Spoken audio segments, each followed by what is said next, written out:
This is Joanna Platowicz, and we have today Marcin Dolecki. And I invited to this conversation a Polish philosopher, chemist, historian of chemistry, sounds like alchemy, and author of Philosopher's Crystal. Hi, Marcin. Hi, Yash. Very nice to see you. Nice to see you too.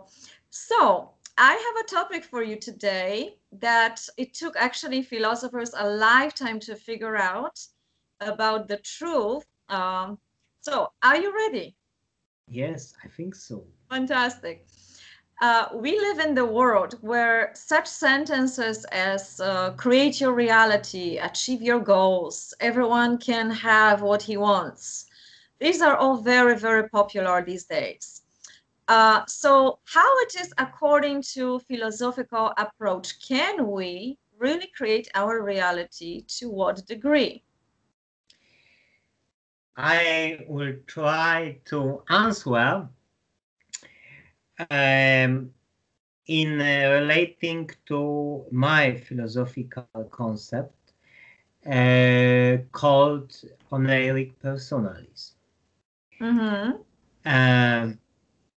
I think that you're able to achieve many more goals than we suppose.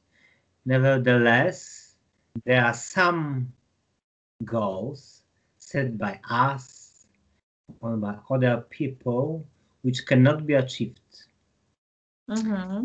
And here the problem of so-called divine grace, I call it charisea, appears.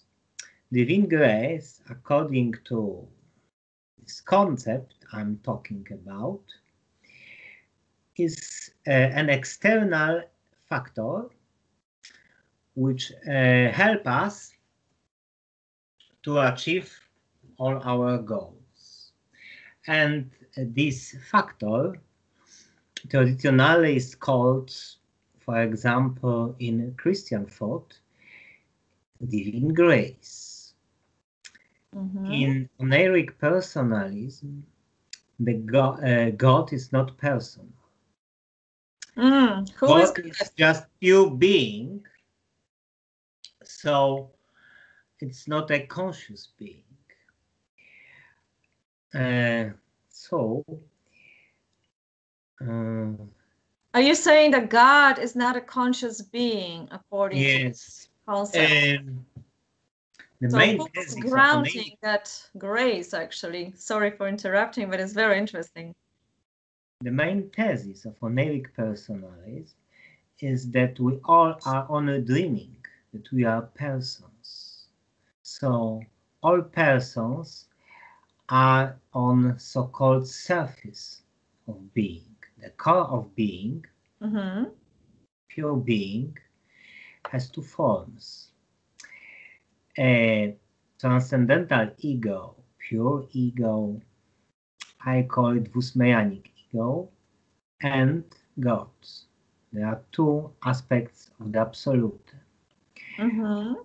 Transcendental ego is the divine nature inside me, my true nature.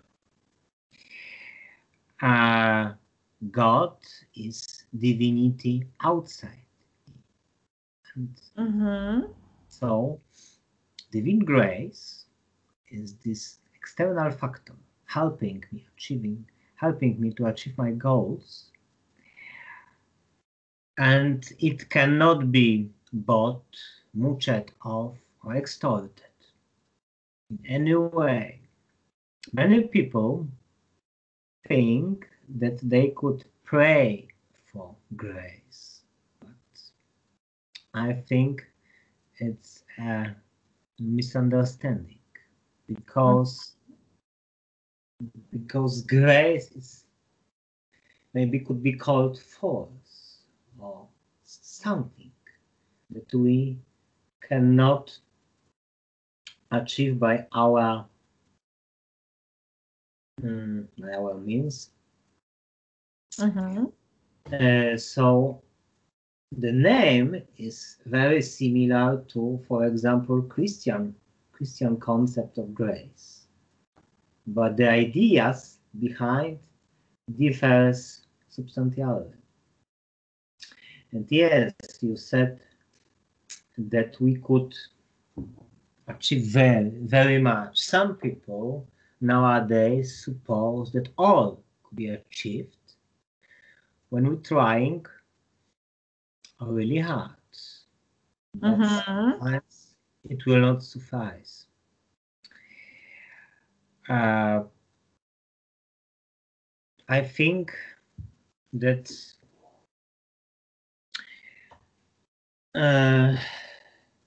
our common sense says that some goals are cannot be achieved. Even very small children know it. So. Interesting. So you are saying, just to conclude shortly, that there is this transcendental ego, and this is some sort of our nature, and Yes. this belonging to us. And there is this outer force, which is God, but it's not really consciousness. It's out, right? Am I right there? Yes, and the point is here, it's pretty paradoxical, but this divine grace, it's something really of our deepest nature. So this divine grace is with us. Or it cannot be achieved, it cannot be bought, extorted, and so on, but it's our true nature, because we have divine nature. Because this divine nature cannot be perceived by other person. I could only see my divine nature. I use the word see metaphorically. I could see it only from within. And the source of divine grace is my true divine nature. Yes, I can. Nevertheless, as a human being, I have no power over it. As a human being, I need it. So I think it's the point of oneric personalism, and I hope it's original approach that I am of divine nature, yet I need divine grace as an assistance. Sounds a little bit like a paradox. It looks like, yes, it looks like a contradiction, but in fact, these two aspects combine with each other to give one oneness. Yes, oneness. Sort of. So we do need. So basically, the two things are true at the same time. We are divine, right? Yes. And we need outer divine grace in order to. As humans, we need it. Yes. As humans, right? So, what exactly is that divine grace? What is this alchemist, aspect of that? It's a very hard question. I suppose the divine nature cannot be described. My true self, transcendental ego or transcendental subject, is not an object, but I could talk or think only about objects. So I'm trying to objectify my own inner divinity, and this object is called God, because it's the only way to know God and know myself, because my true divine self my transcendental ego, and God are like two mirrors. I cannot see myself as I am because I'm not an object at all. I'm Mm-hmm. trying to look at the mirror and I see God as my image. So there is a total equality. So it's an essence. It's like another philosophy. It's like a Tao. Yes. Tao God flows, is but objectified, my own divinity, yet objectified, because we can talk only about objects. For example, mm-hmm. you asked me about divine grace. What is it? So what kind of object is it? Yes, it's not Mm-hmm. object at all, in fact, because the absolute is neither object nor subject. Mm-hmm. Only for humans, for example, for us talking about it, we could discuss these two aspects of the absolute, my own nature and God. But in reality, absolute is behind any concept at all. Is Mm-hmm. is over, beyond, so beyond any concept. It's also, therefore, it's beyond the concept of objectivity and subjectivity. Mm-hmm. But as humans, we strive to know ourselves, and in order to know ourselves, we have to look at God because he, she, it is our exact mirror image, I suppose. Mm-hmm. So are you saying that we cannot precisely define it? It's beyond our reach to define it, but the only way access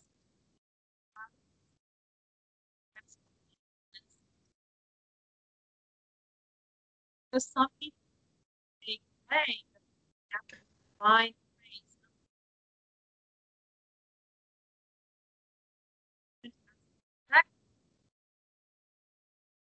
We have some problems, I think, online. Are we having noise in the background? I don't have anything here, but I didn't hear you. So your ah, last you didn't hear question. me? Okay. Let me repeat that. I hope it was heard, but we'll find out that later. Um, so are you saying the only way we could understand, cannot hear. Still the same problem. Okay, can you hear me now? I actually Yes, heard something. yes. Mm-hmm. Um, I hear that sound again.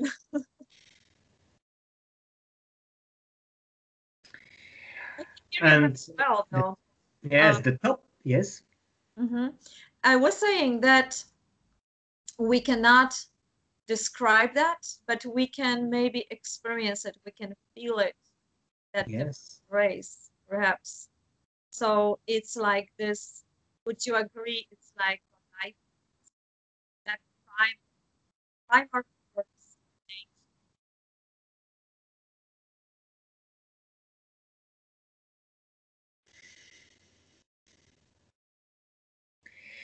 Yes, and this is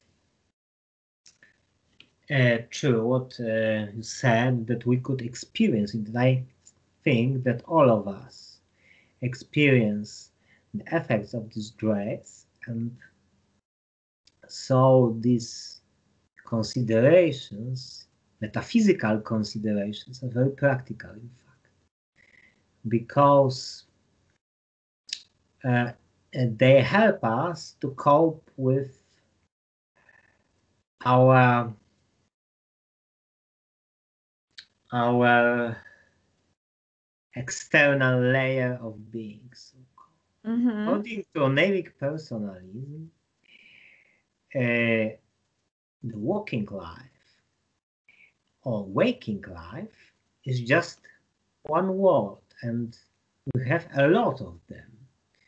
We could add also dream worlds, because I'm deeply convinced that they are also real.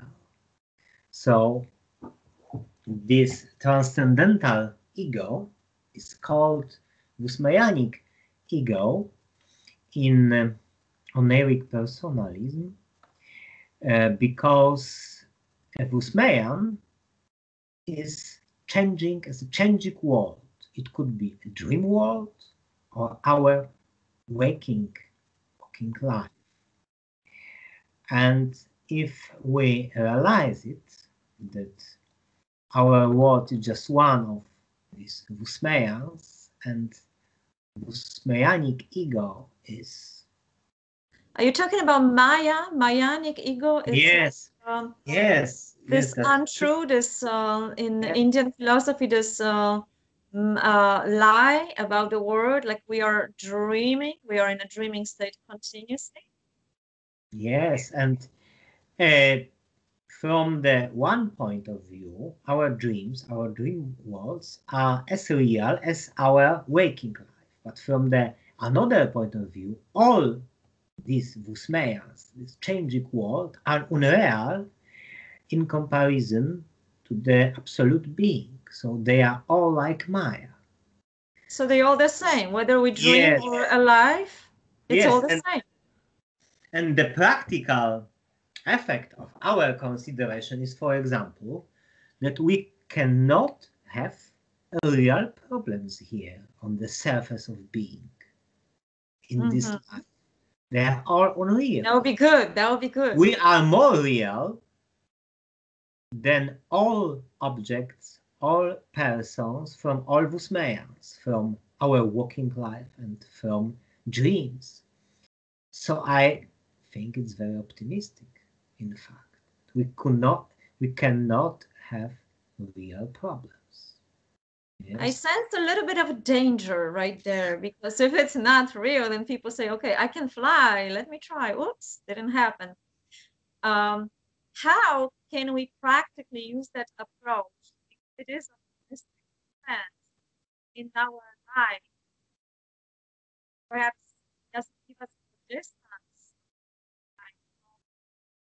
That's mind. Yes, it gives us a lot of distance to our lives.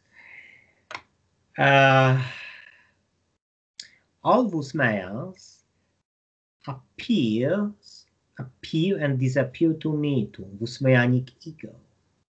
So not only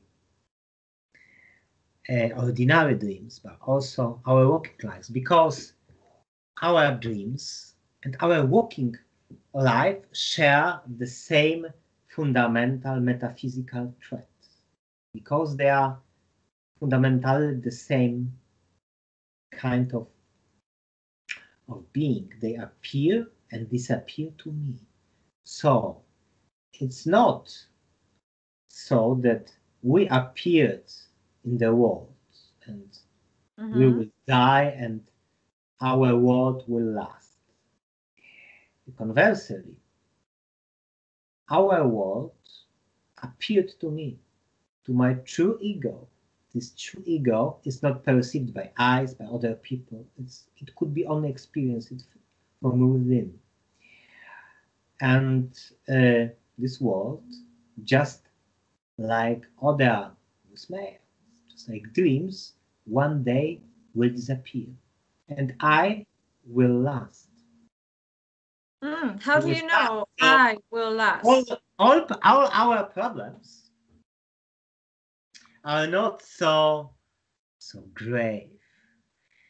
Yet I think that this approach cannot give us any empiric knowledge, but all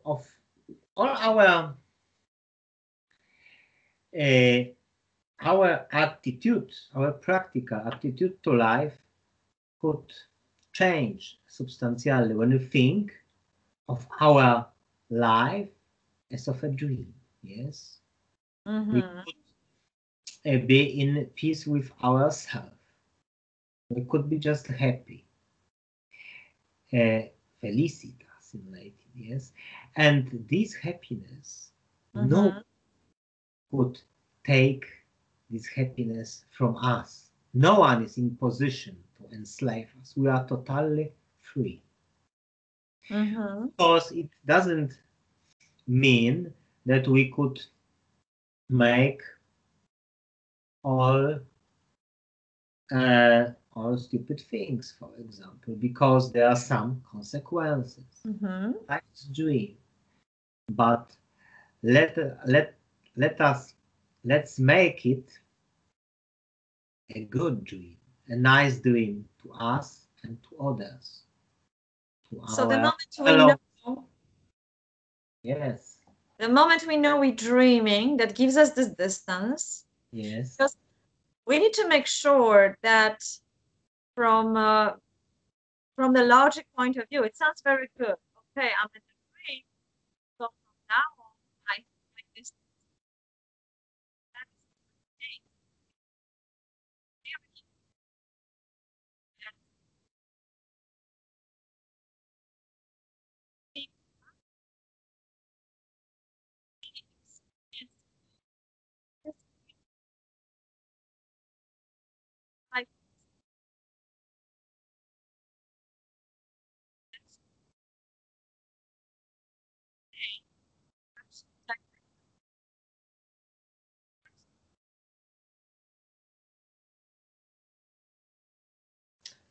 yes, that's true. I could summarize all these considerations that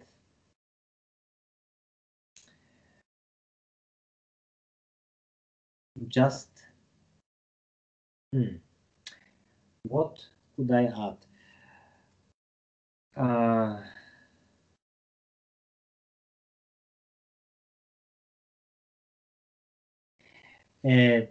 All what we all what we experience could be perceived in another beautiful light of this knowledge that our life is just a dream.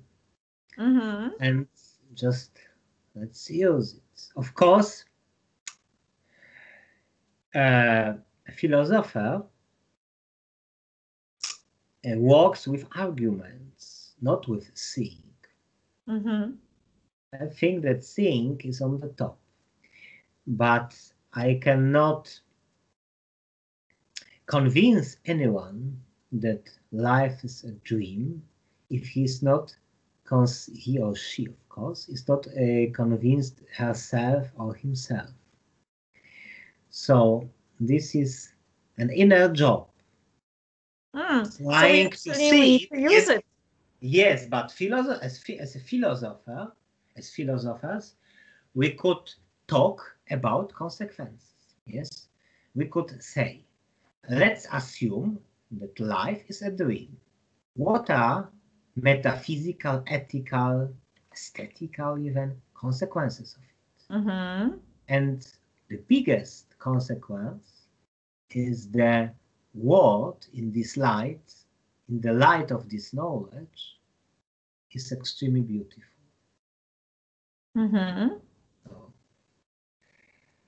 we have some problems because I didn't hear your questions. I only heard the beginnings of them. Okay. Yeah. Okay. Yeah. I got carried away with what you were saying about it, and I wanted to dig a little bit more about this practical approach. So I asked you actually.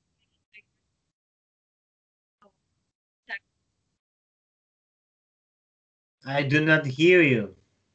Uh-oh, we have some interruption every now and then, and I wonder why, because I can hear you all the time. Is it happening now? Yes. I only hear your first words. Ah, I see. I understand it now. You didn't hear me with the old question. Yes, only the beginning of them. Okay. So how is it now? Can you hear me at this moment? Yes. Okay. So it's not happening all the time, at least. Okay. I'm gonna ask you about your book because you were writing specifically about philosophy, but you put it in a work of a fiction. Uh, can you tell more why you chose fiction? These are philosophical questions are uh, very important and they can actually come to life. But you put it in a fiction, and it was your one like that. Can you tell more about it?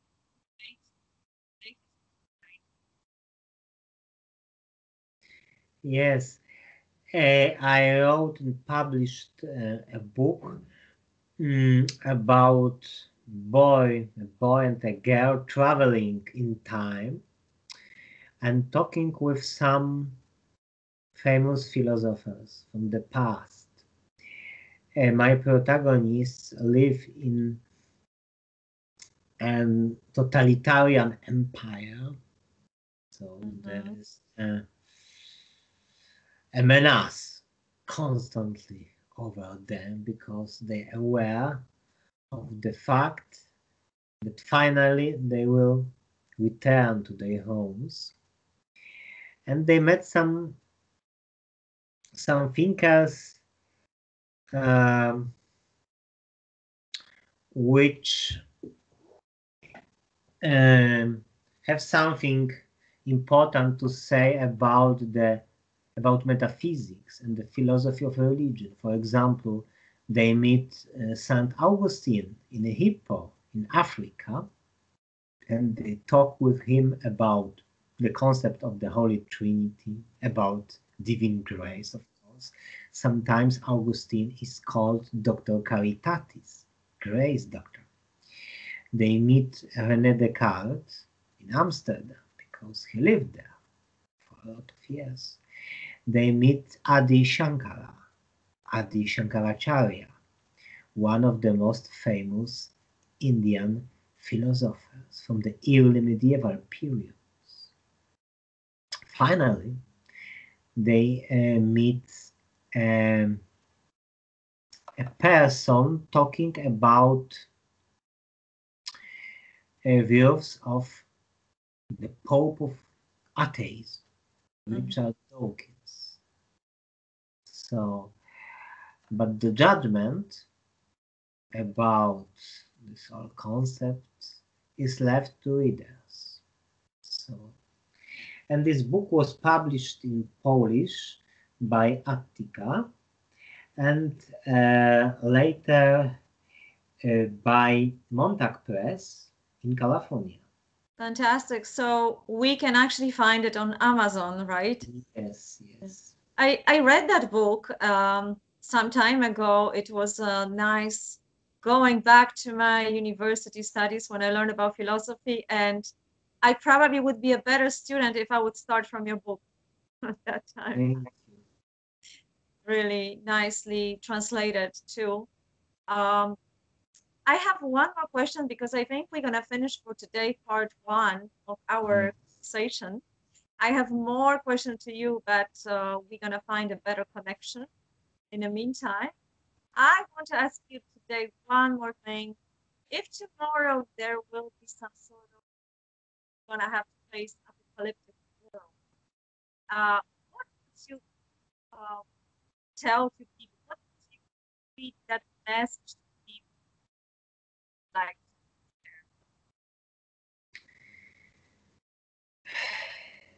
I I would say to my friends, just be kind to each other because once Buddha said, or, or maybe it's only ascribed to him, we should be very aware of the plants that are in the garden of our soul. Mm-hmm. And in face of apocalypse, for example, um, how to say it, because it's very fine question. It's easy to answer as well. But I think the kindness to our fellow persons is the point, even if we were endangered by this kind of event. Because kindness to our people is an essential condition to happiness. Of Mm-hmm. course, one could say, Marcin, you just said that all of it is just a dream. So you could do what you want. That's true.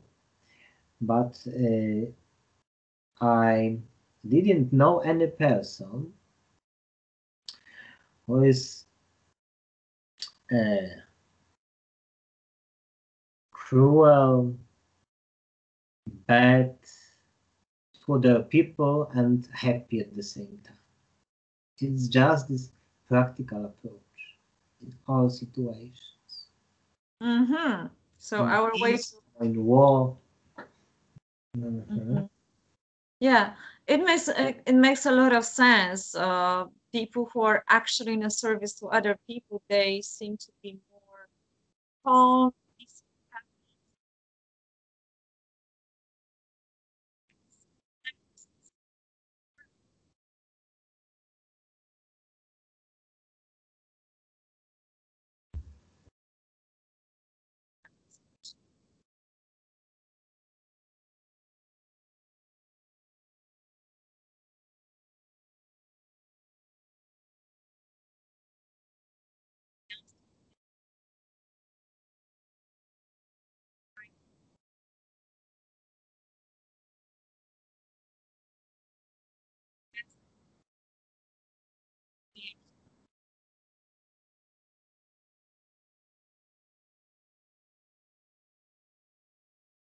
The same problem. You didn't hear me? Okay, Yes. yeah. Okay, so we will check it out how it's gonna work. We're gonna leave some information to connect with you in case somebody here. And